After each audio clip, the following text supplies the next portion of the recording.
Hello.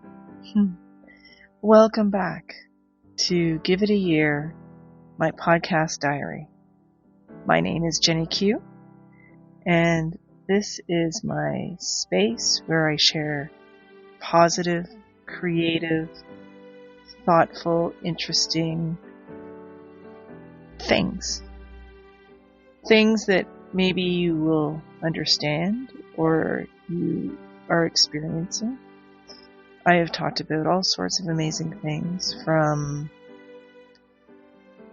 relationships with family and friends, to my own anxiety and my fears, to working my way through an accident and being really sick.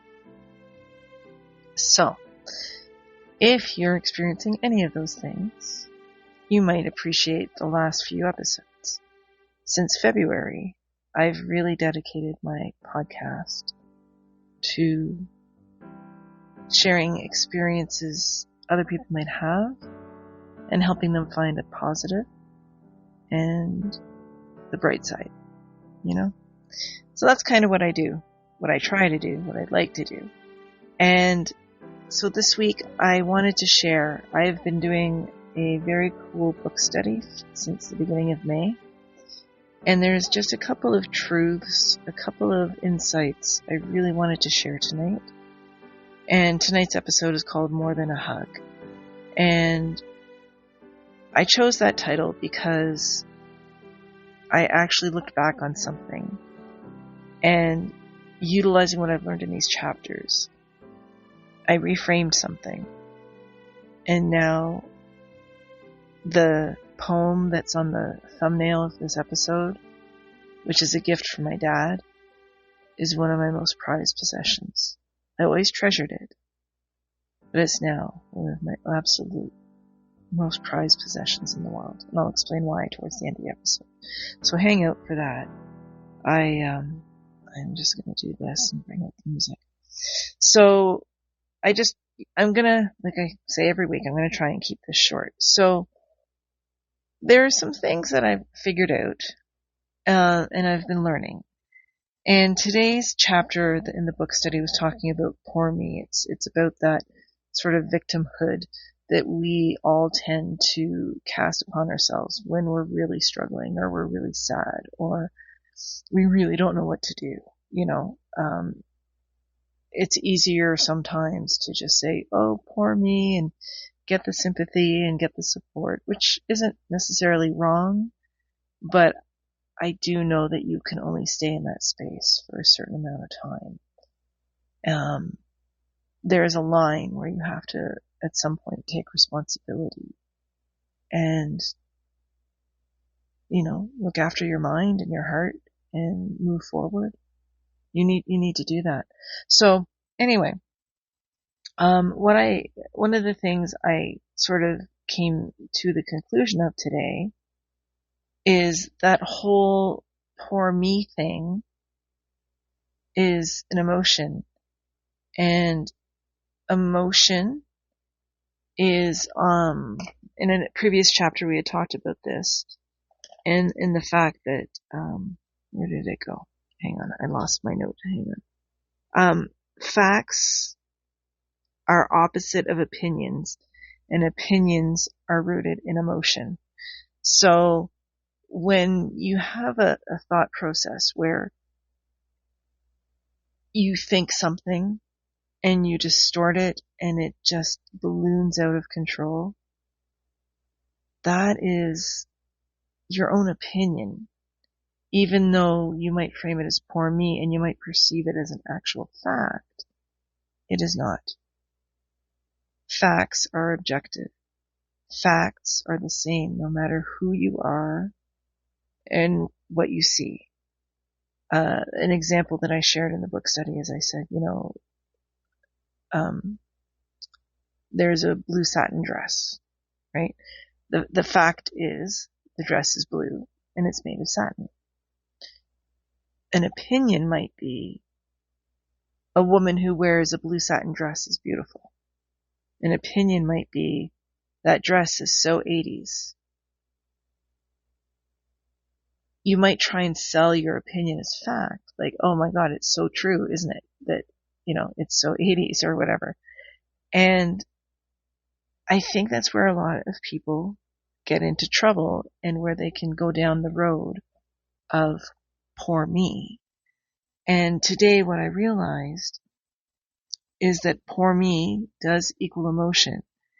And over the years, I developed and evolved a practice of gratitude. And I truly am grateful. And gratitude it's the facts. It's the things you can look at and rely on and reframe, I guess. I hope I'm not coming across too lethargic. I've been just looking through my notes, and I didn't know how to do this in a smooth way, but I'm just going to ramble for a bit, and then I'll say goodnight. So what I realized is I had something I was going to read to you, but I couldn't make it work. So I'm just going sort of out of my head. So what I've slowly sort of come to realize in this last month is a lot of the things that tear at my heart, and a lot of things that make me sad, and a lot of things that I feel are real, are opinions. They're my opinions about the experiences I've had. And even though they feel real to me, they may not be true, because a lot of times my opinions are assumptions. Or the other thing I've figured out is expectations. Expectations of other people are judgments. And I also have the bad habit of doing comparison. And comparison is, again, creating an opinion based on a parameter outside of yourself. So in the end, it's all about trusting yourself and questioning and the facts and making sure that you're working within a parameter of reality that is factual versus opinions. And one of the hard things I had to swallow is that even my opinion doesn't matter. People tell you, oh, don't worry about other people's opinions, but that goes for yourself as well. And so as I applied this to sort of my life and I looked at different things, I realized that a lot of the time over the last 10 years, like 10 years ago, I was really struggling. I felt like I was alone. I was always going to be alone, and that God had taken all these people from me, and my mom and my dad and my aunt and my best friend and another best friend, and it was all through different ways of, overdosing and cancer and choking and all sorts of crazy things. And, I had distorted things into a position of believing that when some of that family was alive, that they were embarrassed by me, that I was an embarrassment, that they didn't want me around, that, that I was a problem.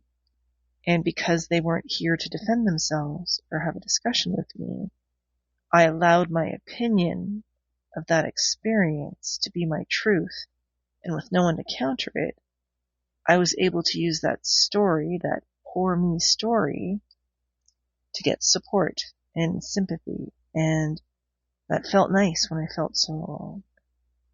And I did it for far too long, I'm realizing. And the example I want to share with you and why I called this week's episode More Than a Hug is because for a long time I had this belief, this perception that my dad was embarrassed of me, that my dad may not have loved me, and that he didn't notice me. And part of that is because, he moved out when I was 10, and he died when I was in my late 20s, and in between he had dementia, and, there was just a lot going on. And when I was growing up, I just He never was cuddly or said I love you or whatever. And one of the most powerful memories I have of my dad is him yelling at me. I don't think he was yelling. Now that I think about it, I think he was stern, but it felt like yelling to me because I didn't know my 9 times tables. And to put it in perspective, he was an engineer. He was a very smart man. And that's the image I carry with me, that he didn't think very much of me. And the fact that, he didn't come say goodbye to me when my mom and I moved away from Ottawa. I grew up in Ottawa. I translated that in my mind, in my opinion, into a story that I didn't matter to him. And there is a thing my dad did when he retired from the military, from the Department of Defense. And he started a framing business. Like, he would frame stuff for people. He'd have all the mats and he'd do it, this, that, and he was very good at it.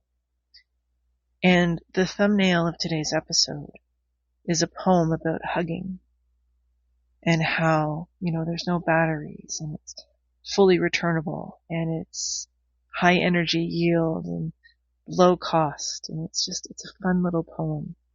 And it talks about all the benefits of hugging. And on the bottom it says, "A small token to thank you for all of the memorable hugs. Love, Dad." And I always held on to it, and it did mean something to me because my dad gave it to me. But when I reflect upon when he gave it to me, going through this book study in this chapter is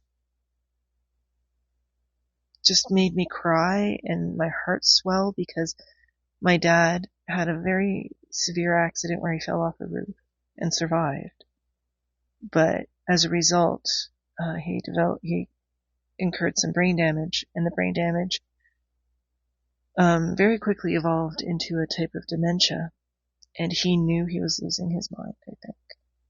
And before it got too bad, he found this poem, he wrote that message, he framed it, and he gave it to me.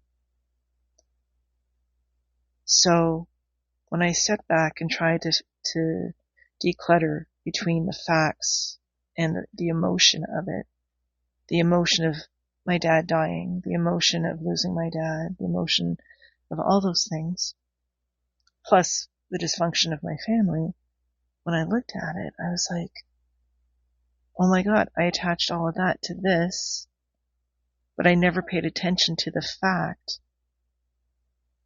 that he did it as he was losing his mind. And the fact is, he did love me, and I did matter, and he did see me. And what fact am I basing that on? I'm basing that on the fact that he put this little frame thing together for me. He knew me. He knew that the poem would mean something to me. And he picked the poem because I was always hugging him. When I was a little girl, I would run up to him, and he wasn't super huggy. He wasn't super cuddly, but I made sure, my gosh, I hugged my dad because I loved him so much. So my emotion rode high when he didn't really care, or it didn't appear that he cared that I moved. And I'll never know the ins and outs of that because he's passed. But if I look at the fact that he made me this thing, and he gave it to me, as he knew he was losing his mind, it counters my belief. It counters that story. And the fact is, he did it and he gave it to me. And in it, he says, thanks for the hugs. Now, it's not all hallmarky and flowery and whatever, but it's real. And now that small framed poem is one of my most prized possessions. And as I work through this book, it has made me realize that I am the one who has put that spin on my dad and my family, maybe the rest of my family, I believe they were embarrassed by me because they were removed from me, but I don't think that's true. I think what happened was my family had a lot to deal with, independently, as well as through our whole family dynamic. And it's just life. And so, I chose the thing more than a hug for another reason. And as I wrap up, I am gonna wrap up, but I always like to leave a question for you guys to take away with, And so my question this week, before, let's bring the music back. My question this week, looks loud, okay, let's go back. My question this week then for you, as far as poor me, what is your poor me thing? And is it a fact, or is it an opinion? Is it a story? There's no right or wrong. Some poor me things are real. Even the ones that get stretched out, right? They are real in the beginning. But there's something about a poor me that you hold on to that you could have let go. And it's only hurting you, and the story is weighing you down, and, because the cool thing is we all can take action, and we can do something about it if we look at what the poor me thing is, right? So, anyway, back to my dad. So the poor me thing, right? I was like, poor me, my dad doesn't love me. He never told me he loved me. But then he chose to leave a very loving, beautiful, framed poem for me to have. And I think it was the only way he could communicate that message and that love that he had for me. And it's cool. And I underestimated the value of my hugs. I still dismiss myself as like little, and not little physically, but little as in no influence or whatever. And I keep telling you guys every week, remember that you have 3 things that you can do that are magical and make a difference in everyone's life, including your own. And that's share your love, share your smile, and share your laughter.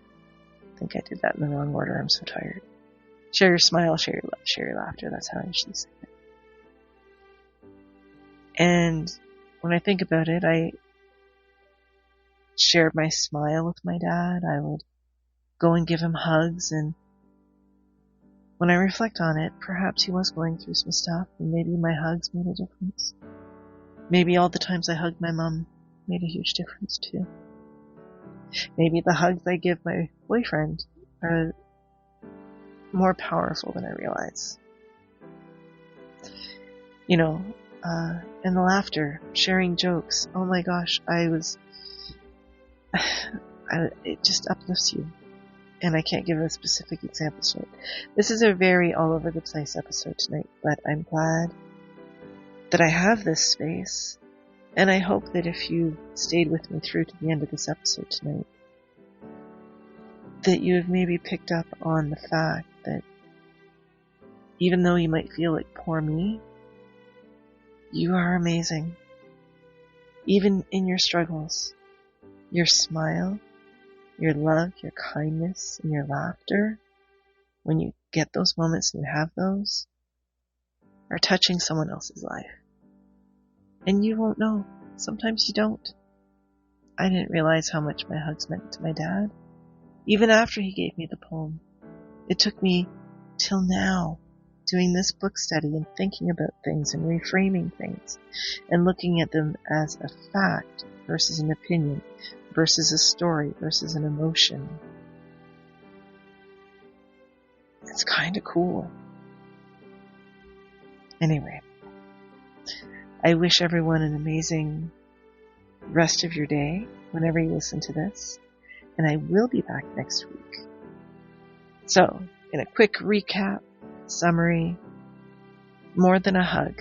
This episode is about don't underestimate what you do, how you touch someone's life, and remember, even your own opinion given to yourself doesn't matter. It's the facts that matter.